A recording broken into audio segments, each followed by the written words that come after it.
You're not crazy, you're just triggered. And that reaction, the shutdown you have, the arguments you keep having, it's not random, it's a pattern, one you didn't even know you were following. In my last video, I had mentioned something called transactional analysis, and someone requested I go further into it, so here we are. Transactional analysis is like having different versions of ourselves that take the lead at different times when we're communicating. Not in a personality disorder kind of way, but in a totally human kind of way. Because whether you know it or not, we have at least 3 versions of ourselves inside of us. That red flag you notice in yourself or someone else, the why am I like this moment, it's a pattern. These are patterns that started way before we can even remember. We all respond to these things in different ways. The only difference is awareness, understanding that you can recognize what you're feeling and give it a label so you can move forward in the best way possible. I took a leadership course and we covered transactional analysis, or TA, as you might say referred to, which is a method that breaks down communication into transactions, this back and forth. The idea is that every interaction is an exchange between 2 people, and it analyzes whether your ego states are aligned or clashing. And when it aligns, it's smooth communication. When it doesn't align, that's what leads to misunderstandings. Now, TA doesn't focus on tone or how something is said, at least not most of the time, and I'll get into that later. It primarily focuses on the content of what's being said. The question it poses is, what ego state is what I'm saying coming from? Obviously, before we can answer that, we need to know what the ego states are, which I might put some of this stuff on a screen because I know for myself it was tough for me to follow. But one thing to know as we go over these ego states is that none of them are inherently bad. It all depends on context. So the foundation of transactional analysis is that we all operate from these 3 ego states. There's the parent, the adult, and the child. So TA says that the way to think of it is like your parent ego state might be talking to someone else's adult ego state, or your adult might be trying to reach someone who's in their child state. So they can mix and match in that way in communication, and mismatching is where miscommunication can happen. My hope in this video is that I can help you identify which ego state you primarily work from and see which ones you don't really use and can work on more. I'll also share where I believe I primarily work from, just to give you some context.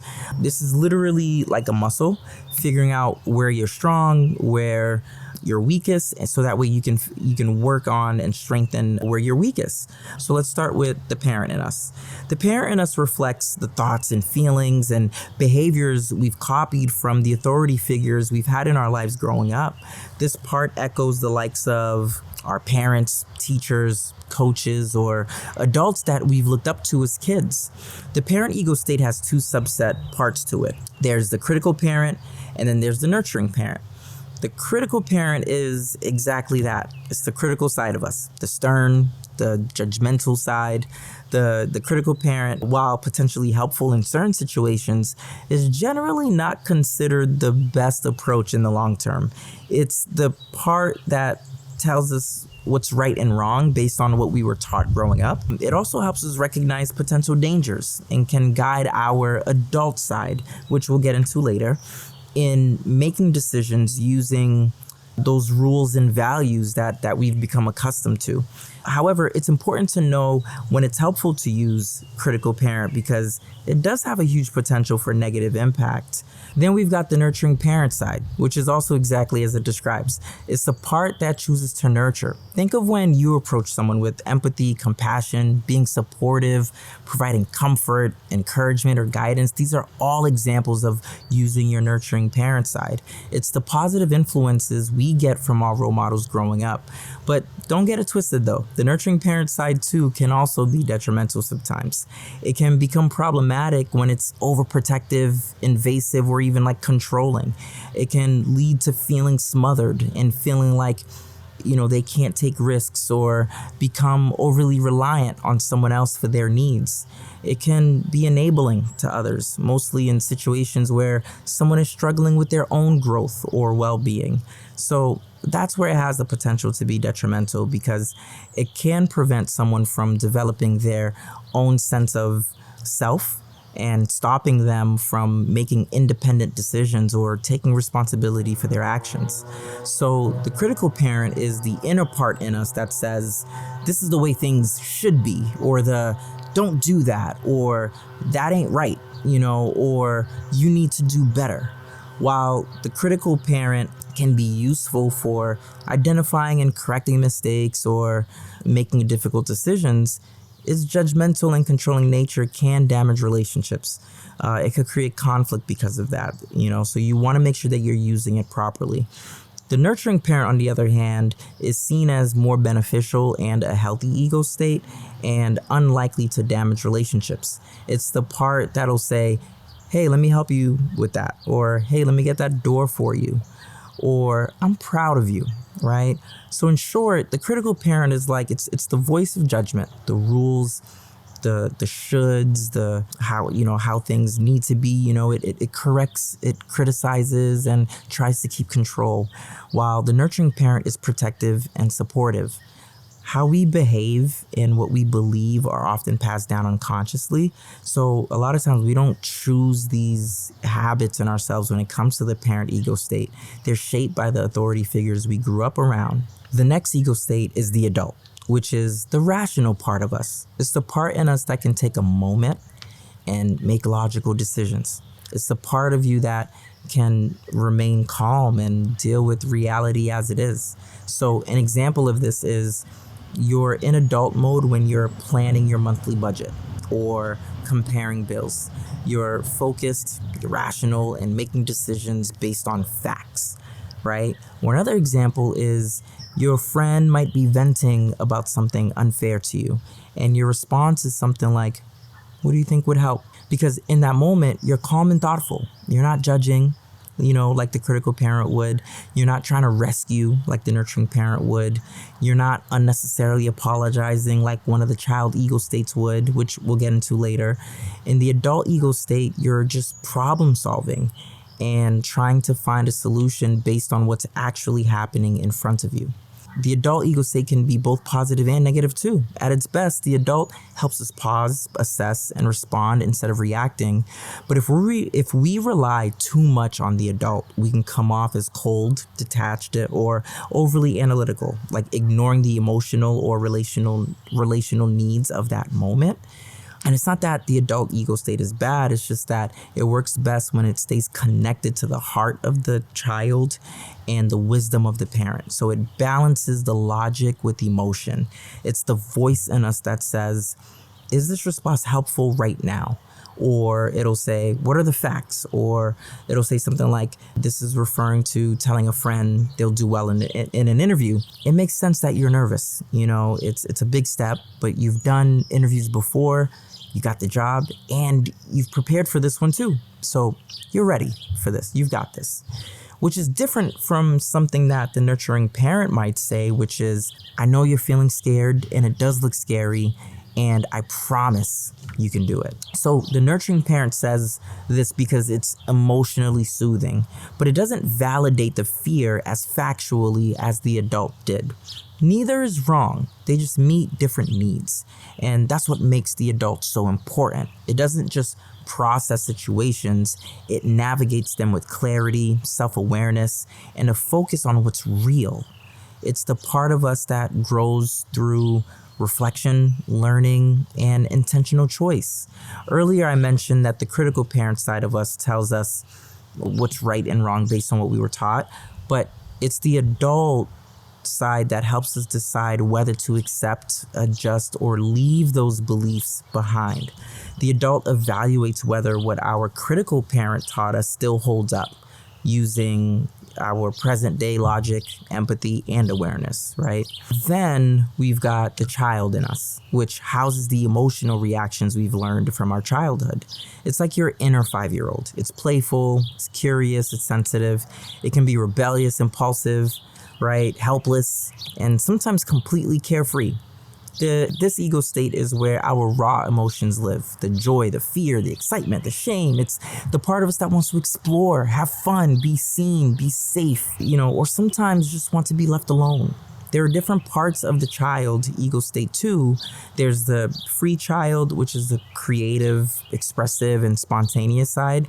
The part that laughs out loud at a dumb joke. It like sings in the car or lights up when something feels fun or exciting. Then there's the adapted child, the side that learned to survive. The part of us that reacts to rules and expectations and pressure. It's the one that says, I'm sorry, even when there's nothing to be sorry about or they're not sure why they're sorry. It's the part that shuts down when there's conflict. It's the voice that might feel guilt. It's the part of us that people pleases, that rebels, or that panics. It's the part that may feel helpless, like nothing we do will fix it, like we're stuck. The part that feels like we can't solve anything. Now, both parts serve a purpose. One is looking for freedom. It's our carefree self. The other seeks protection, the part that recognizes what appears to be danger to ourselves, although it may not necessarily be danger. So again, neither is bad, but when the child ego state is running the show without awareness, we can find ourselves overreacting and retreating or acting out emotions that don't actually fit the moment. You're in your child state when you catch yourself thinking things like, this isn't fair, or nobody cares about me, or if you say something like, I don't want to, or when you're feeling pure joy, like, let's do it, or I love this, The child ego state is powerful. It connects us to our emotion, our intuition. It's authentic, but it also needs the guidance of the adult and the care of the nurturing parent to feel safe and to stay grounded. It may benefit from the structure of the critical parent at times, but only when used with intention and balance. Now, we all switch between these ego states depending on the situation, but more often than not, each of us tends to rely on one or two more heavily. And while none of the ego states are inherently bad, as I mentioned, the negative side or whatever, bad side or whatever, the conflict usually happens when one ego state clashes with another. It's not the state itself that's the problem, it's the mismatch. Meaning, imagine there are three versions of you sitting at a table, and each one has a walkie-talkie set to a different frequency. And the communication flows smoothly and is considered complementary transaction when those walkie-talkies are tuned in to each other. For example, adult to adult. It's clear, it's rational, it's productive. Or nurturing parent to child. It's supportive, safe, and encouraging. Someone feels sick and the other person is like, oh, let me, grab you some medicine. Another is a child responding playfully to a free child. It's fun, spontaneous, or creative. That might look like sharing an inside joke or just deciding to go on a random adventure.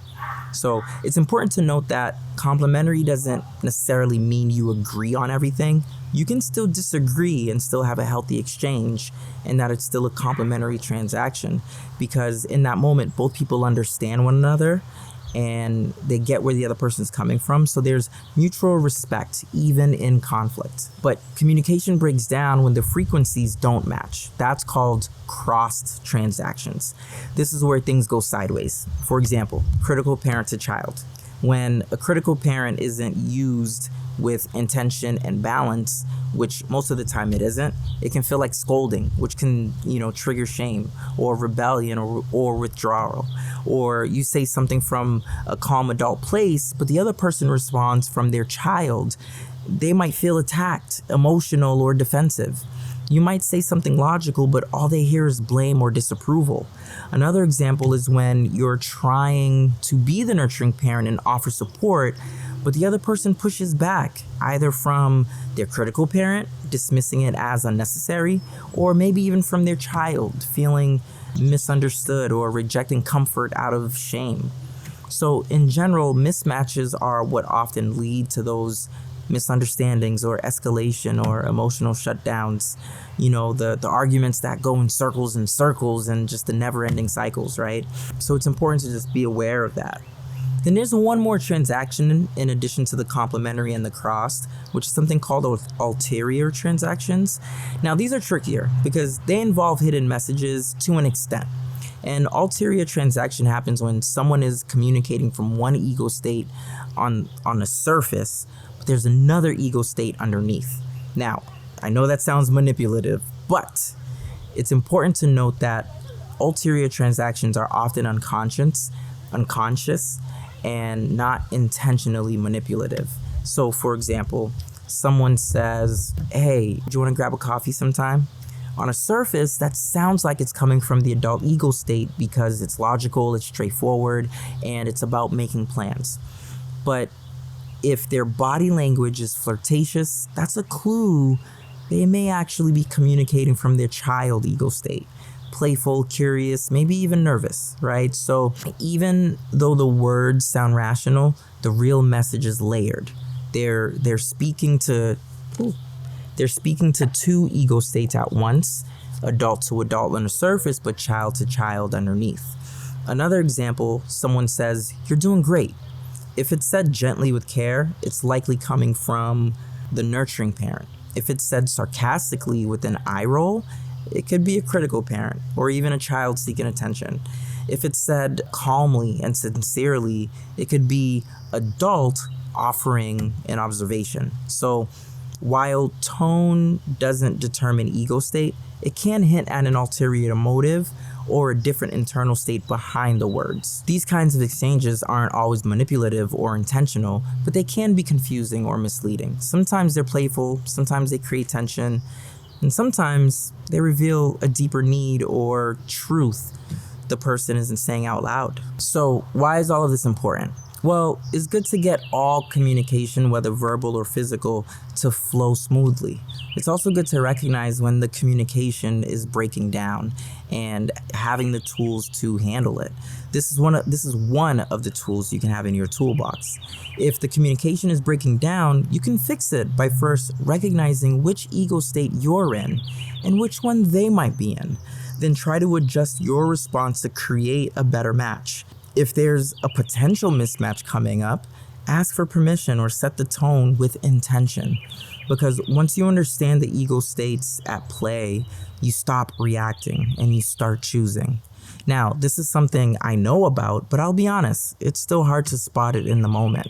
I've noticed I tend to operate mostly from the adult and critical parent ego states, and I've been working on learning how to assert the right ego state when it's actually needed. It's getting easier, especially the more I reflect on the conversations I have in my everyday life, or even listening to podcasts and go through the exercise of actually asking myself, which ego state are they operating from or talking from? And while it's still tough, that one habit alone makes it easier to catch it in real life. I'm a facts and logic type of person. So naturally, I want everyone else to also stick to the facts. But the truth is, sometimes the facts don't matter as much as we think they do. That's not to say that facts aren't important. It just may not be important to mention it in that moment. Or it may not be worth it at all. And that's a whole other conversation on a topic of arguing. Because a lot of times, we're not actually communicating for clarity. We're communicating to serve our own personal ego. It is why most arguments happen in the first place. Think about the Jubilee episodes where there's like the one person versus 20 others debating a topic. Many of those people are just trying to prove the other person wrong and not having a good faith conversation. They're just trying to win. But what does winning do other than make them feel good? And don't get me wrong, I'm guilty of that too, but what does it do? It gives us bragging rights. You can respectfully disagree and understand one another. There's nuance. We just don't always consider what ego state the other person is coming from. Like, say someone's wrong about something simple. You could correct them, or you could recognize they're coming from a child or critical parent state, and that pushing back might only make them defensive. So you let it go.